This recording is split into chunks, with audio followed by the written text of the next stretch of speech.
Yeah. Perfect. All right. Okay, everyone. I think we're ready to get started. Thank you for making it in person, and for those making it online. Just FYI, this will be recorded, so it'll be on YouTube. So if you do miss stuff, um, I'll list a couple papers, for example. Like you don't need to take photos of it; they will be online. The slides will be on the GitHub for those who have seen that we've been uploading slides to GitHub. So this is something very exciting, hopefully for most people. It's sort of like the first proper project that we're doing as a Neurotech Society. This was sort of like intended to be like a personal project of mine, but then the scope of it just increased more and more.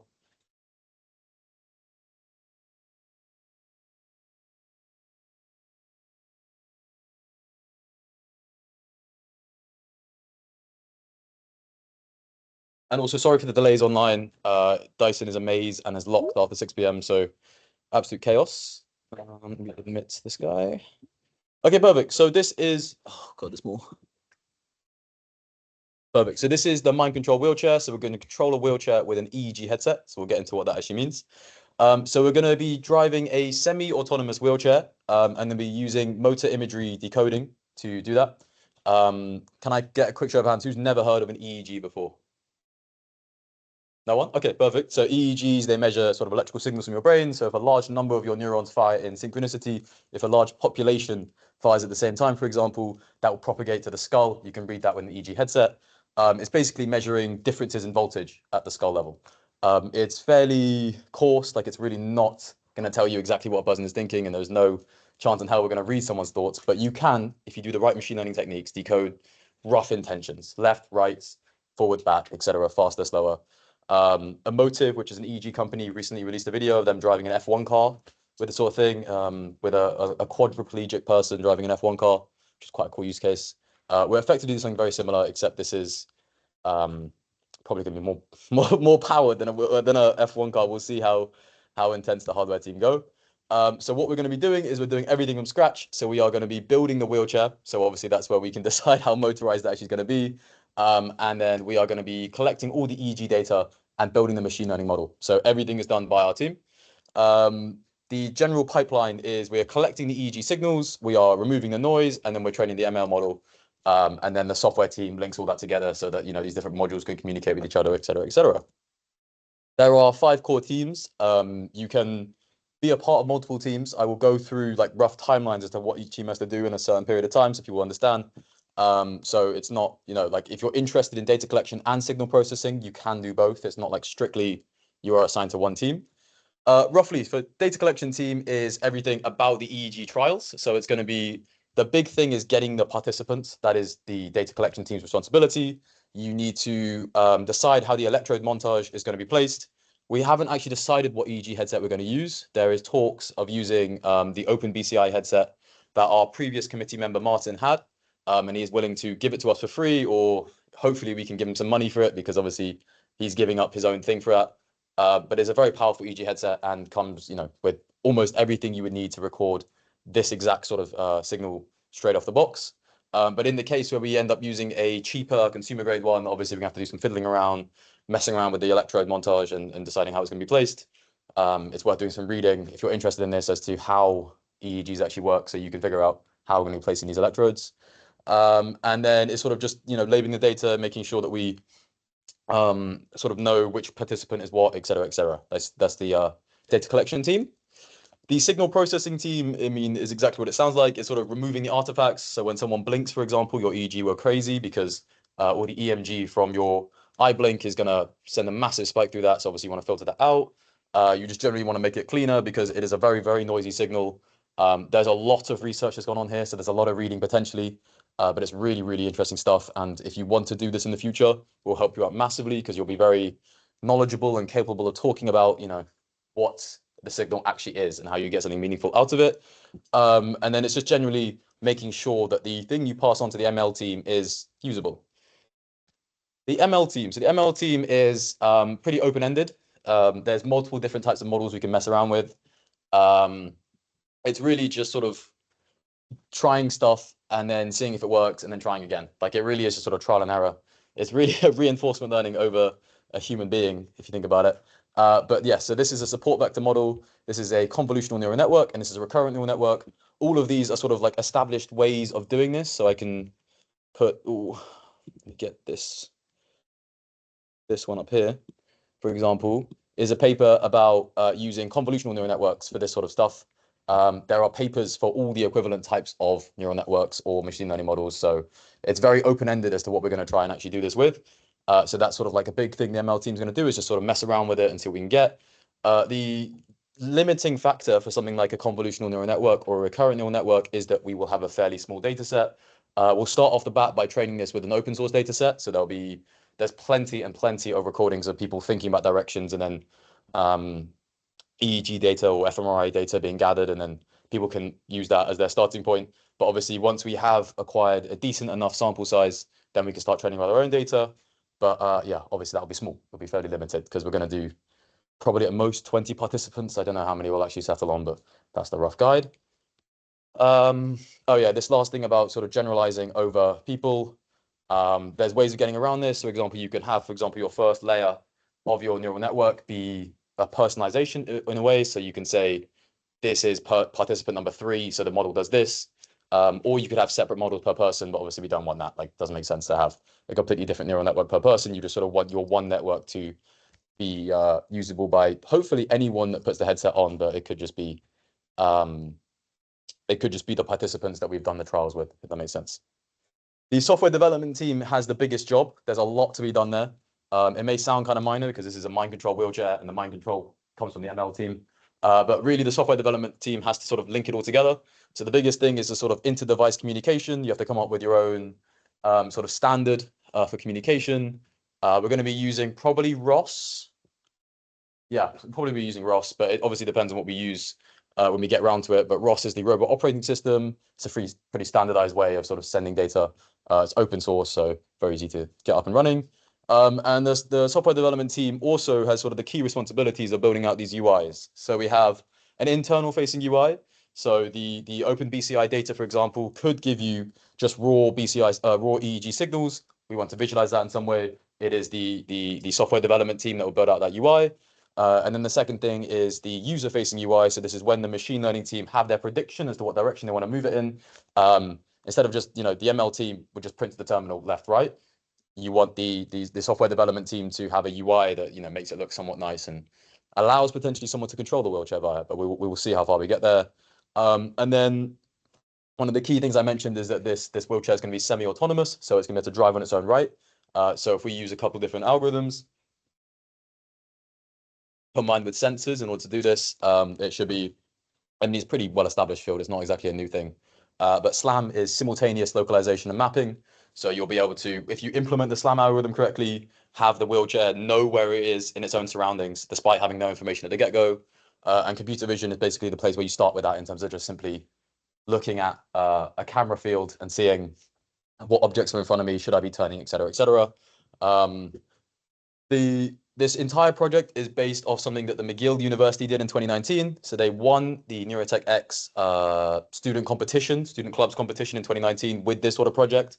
What I'm intending to do is actually more advanced because they didn't do recurrent neural networks, for example. They didn't do the most cutting edge stuff. It was pretty grassroots. But obviously it was 2019. 5 years later, there's a million more papers coming out every year about this sort of stuff. So hopefully if we look at some more cutting edge stuff, we'll be able to make ours more advanced. And really the thing that would make ours different is that sort of they didn't implement SLAM, for example. They had a simple, like a robot crawler, is something that follows along a wall. So you have a sensor on the left-hand side of the wheelchair and it detects a distance to the wall. And you can very simply with 2 sensors just sort of detect how that distance changes and make a robot follow along the wall, which is sort of the groundings as to what this would be. And then we develop that into a full-on localization and mapping algorithm in its own right.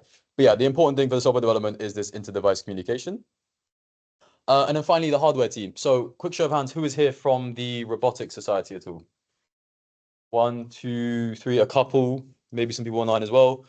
So I've had obviously interest from the Robotics Society already because I did a little presentation to them.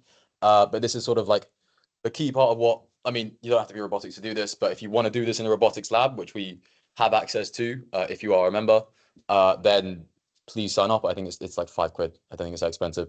But yeah, so the hardware team are going to be stripping out a wheelchair, putting the motors in it, doing sort of quote unquote everything from scratch. There is wheelchairs that already exist in the bioengine department. So there is a project called gaze tracking something, which was done by Aldo Faisal's lab.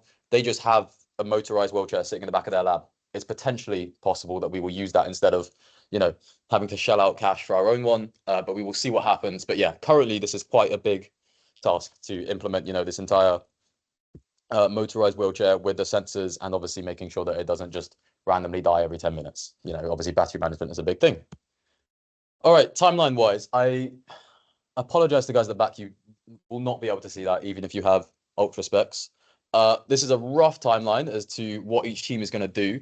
There's a lot of text. Don't have to read it all. It will all be on the GitHub, but it's roughly, for example, starting in a couple of weeks' time, we'll start recruiting participants, getting their headset on people, doing our trials, and then hopefully the data collection team is done by March. They could be done by the end of this year if they get enough signups, which is very possible. I mean, we could just use everyone in this room, for example, and it'd be easy peasy. It's just sort of getting the trials done. The signal processing team is just basically goes hand in hand. They can be the same people even, because you are reading this EEG data, and then you're processing it in some way. Obviously, someone who was keen would be doing the recording and then also processing it. But they sort of, the big task for them is sort of making sure that this sort of processing doesn't take time. It has to be near real time, because there's no use if you're taking 5 seconds to filter it out, for example. The machine learning team starts a little bit later down the line. I've put for the first bullet point that they're conducting research into it. Obviously, they're using open source EEGs data sets as your grounding point.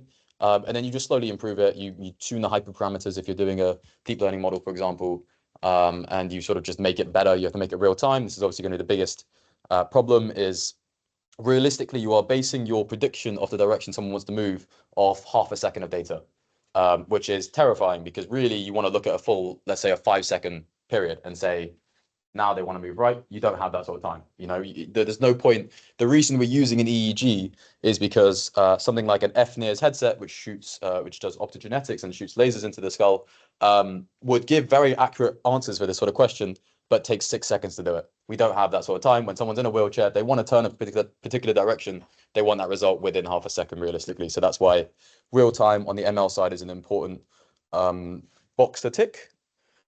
The software development, as you can see, is literally the entire time. Like, you've got to get from the very beginning, getting your sort of early internal facing UI there, data access for the signal processing and ML teams, so making sure we have a sort of standardized way to communicate between teams.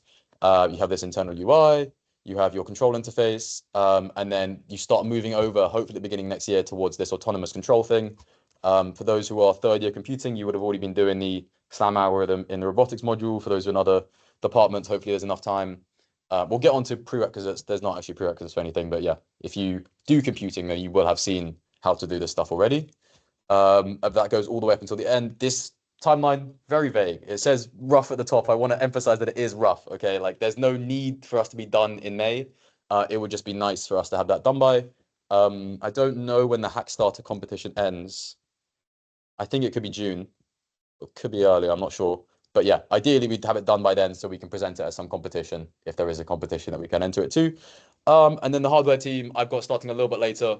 We could have them start at the beginning of next year even, but just it's nice to get this going so we have these sort of beginnings of the motor controls, so that the software team can start testing with a real wheelchair, for example. And it's sort of just, installing the motors, doing the sensor integration, safety testing, et cetera, and then preparing for demonstration. So what the two sort of roles we're hiring for, recruiting, I guess. Temperature warning. I don't know if that's, I hope it doesn't fall on you, Jiwoo. Sorry. So the difference between the team leads and the team members is not really that much. They both need strong organizational skills. We're working within, as you can see by the amount of people in this room, quite a large team.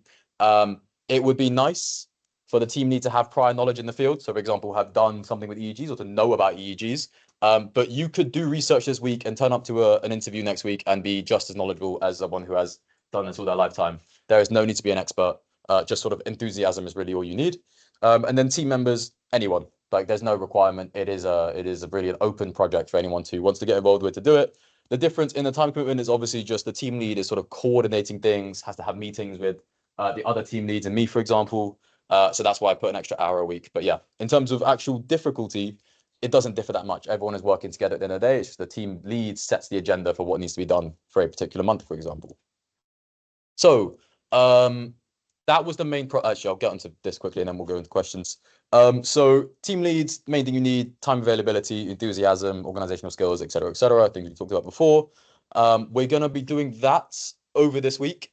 So hopefully by this time next week, it depends on everyone's availability and how many people want to be a team lead. But by this time next week, hopefully we'll have knowledge of who the 5 team leads are, for example. And then I'm going to say by 2 weeks, we will have looked through everyone that signed up on the Google form and got back to everyone about, whether you join the team or not. I'm pretty sure everyone will be able to, but we'll just have a check. I don't want to make it too big of a team. Obviously, like I've heard different sides of people saying it, making it more exclusive and making it more like people who are really, really enthusiastic get on the teams. And I've heard sides of, just make it open to everyone. We'll do a bit of both because making it open to everyone does not work. Like you can look at Prosthetic Society and say that it's sort of like actually stops them from doing work because there's so many people involved. And then obviously making it too exclusive means that, if people drop out, you are screwed. This is the Neurotech project pathway. So this is something that Aishwarya, our project coordinator, came up with. This is how they do it in DesEng. And we'll do something quote unquote similar. Like this is sort of just, I've never followed this plan in my life, but I think it would be useful to have that as a starting point. So the first bit is sort of like a quote unquote literature review. It is researching the field, understanding what currently exists, what the problems are. So obviously I did some of the key roadblocks, but they didn't really include genuine technical advice, and you could run in technical issues. Like the first time we put an EEG heads on someone, we could run into a huge amount of issues and could see, for example, that it could just not be coming out. So we have to see what people say the problems are. Technical development is really just the same sort of thing as research. It's sort of like building the skills that you need to do this project, and then creation is actually just doing it. Is literally the carrying out of the sort of the project that you set in the technical development stage. I think that's all my slides. All right. Okay. So that is everything about it. If you haven't filled in the Google form, please do. That's my number there as well. I mean, it's on the group chat anyway. So if you want to text me stuff, I'm going to start losing text because there's literally just too many. So if you just send your name when you send a text, it'd be very useful so I know who is who. And then hopefully the name you put on the Google form, because as soon as you start using different names in different places, I'm gonna think there's 5 people who are the same person talking to me. And that's it. Perfect. Any questions from anyone at all? Yes. Why is there no neuroscience team? I don't think there's a need for a neuroscience team. I mean, if you're doing data collection, you probably need to know roughly what's going on in terms of what's happening to make the neural signals happen. But high level overview is someone thinks they want to move right, a certain neural population fires, that propagates to the skull, and that's what you pick up.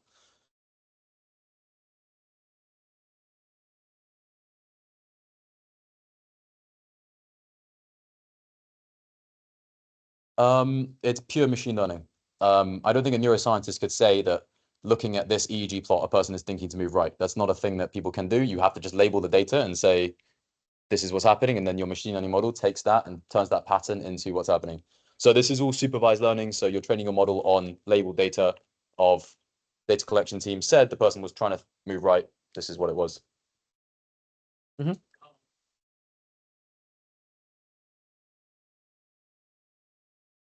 I don't see a problem with it really. Obviously, it does depend on time commitments. Um, but yeah, I don't see an issue. I think I'm leaning more towards the route that anyone can be involved with whatever team they want. Um, Obviously, we'll have like separate group chats for each team, but I think people will be in different ones if they want to be, and that's completely fine. Like obviously, the timelines don't even cross over for some of the teams, so it'd be useful to have people that are interested to continue on the project. Yes.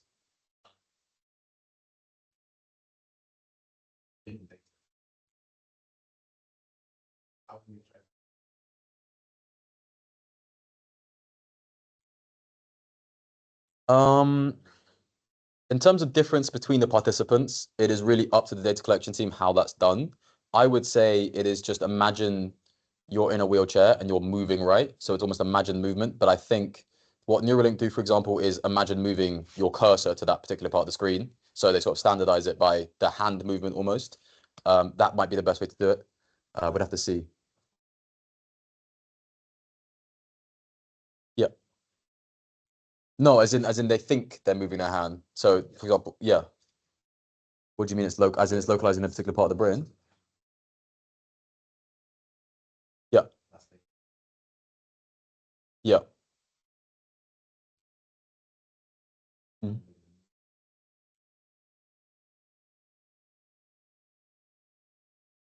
Um, I think we're just going to keep it as simple as turning left, turning right. So it's not necessarily a force in which they turn right. Obviously, that could be potentially decoded, but I doubt it would be. I think it's going to be as simple as turn left, turn right. Um, if your question was like, how do we know that that's them thinking right? It's just because we told them to think right, and that's what we label the data as, if that makes sense. Is there more? We can talk about it later or something. Okay. Any more questions at all? I have one Oh, online. give us 1 second. I'll come back to you. Yeah.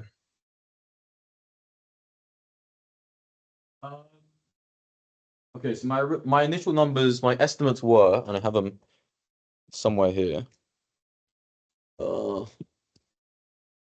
Wait, the fuck is it? My estimates were, and this is not what we're going to stick with, but it was 5 people data collection, 3 people signal processing, 5 machine learning, 6 software, 6 hardware.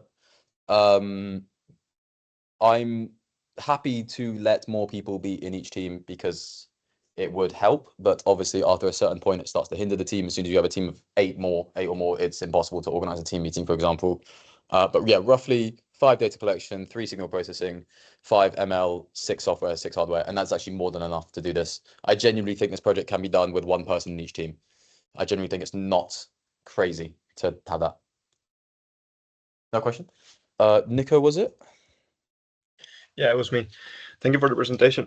First of all, that was pretty nice. I was wondering, could you repeat the name of the university where they did that project on Yes, which this I'll one is get this based? on the I'd screen. like to see exactly what they did, what happened there, because it's I cool think to it's imagine, called but I'd like to see Milo. something. So it's called the McGill Milo wheelchair. I was going to show the whole video, but I think it would just be a little bit. So this one outlines roughly.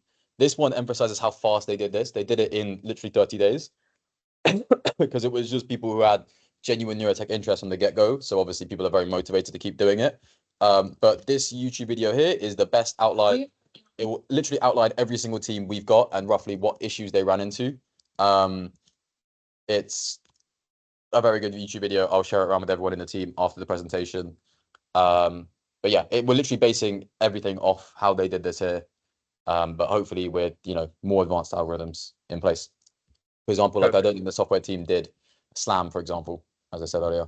But yeah, there you can see their electrode array here. They are literally open BCI Attach them with a little bit. electrode wires. And so what we did trials ranging between 5 to 20 seconds, runs lasted 5 minutes, and we did about 5 or 6 runs per subject for 15 subjects. So if that makes sense, they did 15 subjects, 6 trials each, 20 seconds per trial, I think it was. But yeah, roughly around that level is what we'd be aiming for as well. Wonderful. Thanks. No problem at all. Any more questions online at all? Yep. Yes. Hey, thanks for the brief. I just wanted to clarify, so what are the next steps with regards to team organization and team leads and the interviews and stuff? What's that looking like?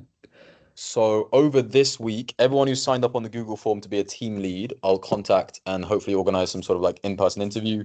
Online interview is fine, of course. It's literally just a check of why you're enthusiastic about it. It's not like an actual interview, like you don't need to bring anything to it. But obviously, if you have read roughly what your requirements would be in that team, for example, if it was someone doing the machine learning, they might have an idea as to, oh, okay, for example, this team tried to do it with a support vector model and it worked perfectly. This team tried to do it with a RNN and didn't have enough data and it failed, so we would try it with this. That'd be useful. Not a requirement, obviously. Really, it's just enthusiasm for the project. And then hopefully I'm planning to do that all next week. We will have to see how early I can get everyone to interview, but I don't think it's that bad. I think there's only like 10 people signed up to potentially be team lead so far, so it should be very doable. And then after that, we'll just go through the Google Forms and hopefully have everyone quote unquote recruited by November 18th. I just put that as a random date. It could be done by the end of the week after that, so 15th, I think, potentially. Well, yeah, that's the rough timeline. Okay, sweet. Cheers. Thank you. No problem at all. Anyone else online at all?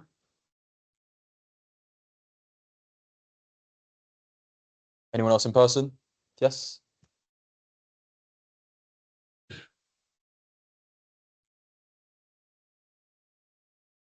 If we get Martin's headset, it will.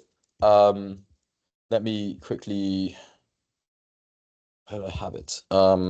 So we have there's a woman called, I think it's Karen. Karen has not that one. So Karen gave us her headset, or like her electrode array.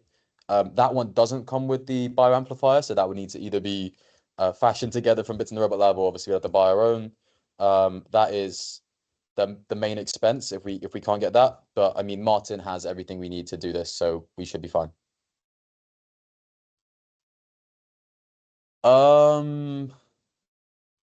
End of next week. Say end of next week. Was there a question over here? Was it all good? Question? All good? Any more questions at all? Okay, who have yes.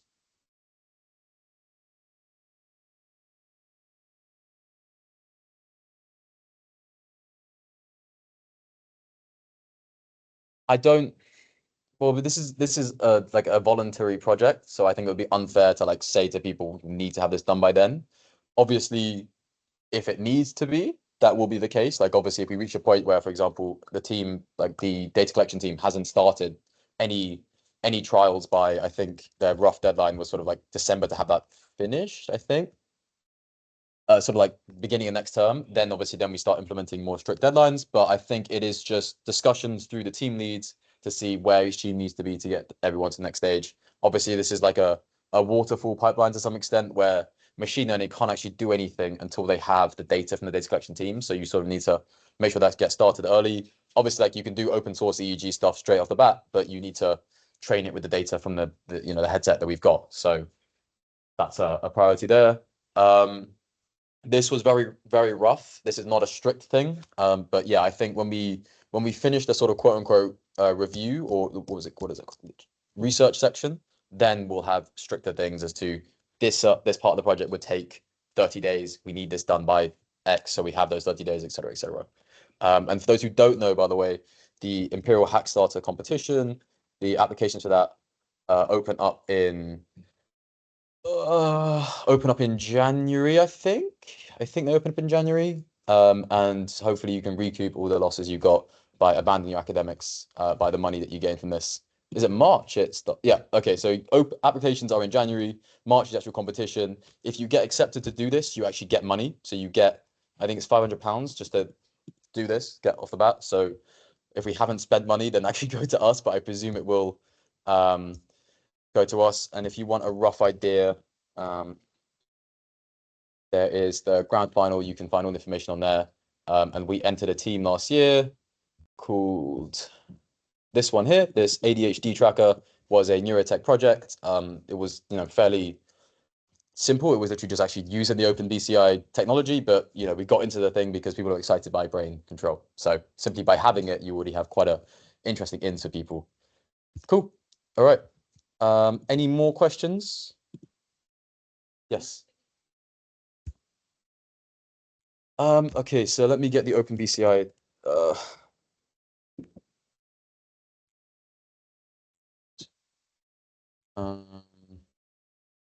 This is the documentation. Let's just go to the main. I'll probably go to the shop. Sorry. This one here, this complete ultra cortex. So the previous committee member of ours actually has this and is willing to give it to us. We also have this. Which one do we have? We have this gel-free kit as well, donated from just a woman who was interested in giving it to us. But this doesn't come with the biosensing chip, this one here, which is sort of the real expense because you have all these electrode wires, but you can't actually necessarily do anything with it until you get that on a chip and sort of just combine it. It's a basic signal processing on it. I've been in debates with other committee members as to whether this is actually needed. TBD, we will see. But yeah, so that's one we're using. Yes.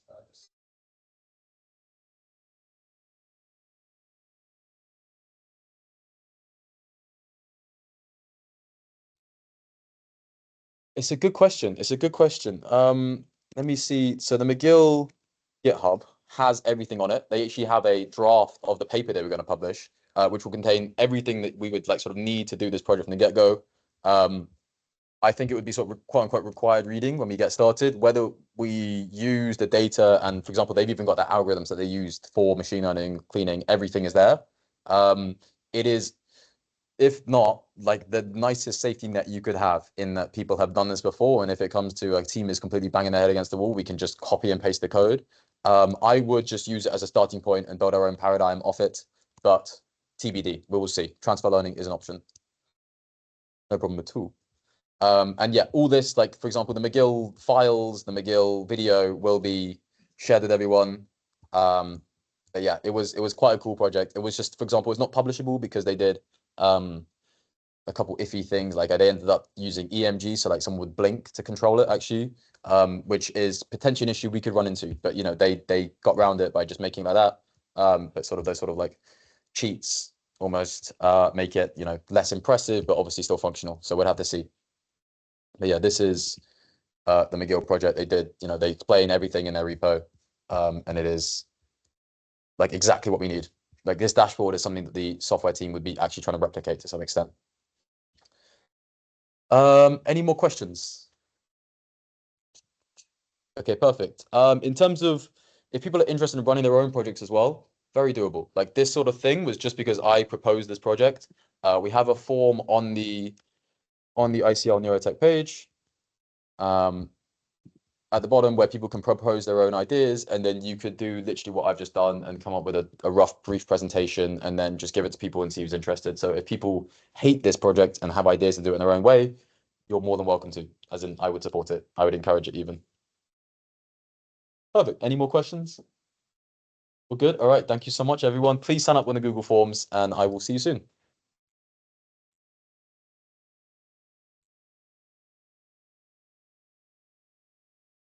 Oh.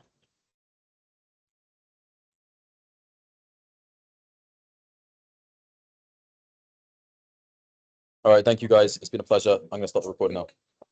Cheers. Thank you. Oh, hang on.